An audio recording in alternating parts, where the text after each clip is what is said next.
By the way, Donald Trump clearly laid out his foreign policy yesterday. Here's the headline: extreme vetting.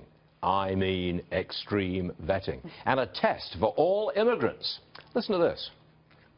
We should only admit into this country those who share our values and respect our people. In the Cold War,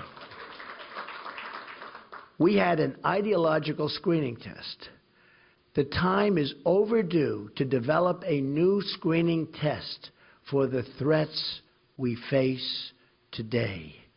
I call it extreme vetting. I call it extreme vetting. As I said, extreme vetting. Joining us now, Governor Mike Huckabee. Governor, welcome to the program. Thank you, Stuart. Great to be back. An ideological test was applied to me when I became an American citizen, and to Ashley Webster, my colleague right here. No communist groups. Are you right? Yes. Are you a member of the Communist Party? Yes. Have you ever been a member of the Communist Party? I said no. Ashley said, well, I don't know what he said. But essentially, this is not new. An ideological test is not new. I don't know what's wrong with it. No, and first of all, let me just say that the fact that you and Ashley got through shows just how open our borders really are. Now, let me take you back even further. Let me go back further than the Cold War. We all like to talk about Ellis Island and how wonderful it was that people came here. But have we forgotten the simple truth that at Ellis Island, people were screened not only for diseases and were quarantined, and if they found to have communicable diseases and couldn't be cured, they were sent right back.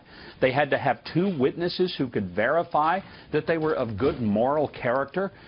What Donald Trump really proposed yesterday was not extreme vetting. It was traditional, historical vetting that we used to have until we got stupid and started opening our borders and not caring who came and why they were coming. Now, the criticism is, how can you actually do that?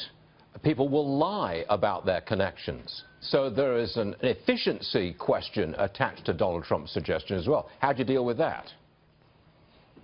Well, I think you deal with it the way we dealt with it back. Again, let me take you back to Ellis Island. If you couldn't find unimpeachable sources who could verify who you were, provide some sense of identification, if you didn't have a sponsor, if you didn't have people who could attest to your moral character, you got sent back.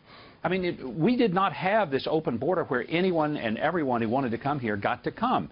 It was a privilege to come to America and immigrate here. It was not some divine right.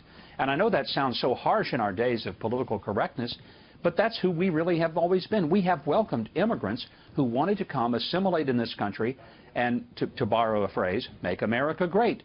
But people who just wanted to come without any understanding that they might want to come here and shoot a bunch of people in San Bernardino, we had the good sense at one point in our history to say, no thanks. Okay. Governor, I always cut it short, and I'm very sorry about that, because you're one of the most articulate guys around, and we appreciate you being with us. Thank you very much, Governor. Thank you.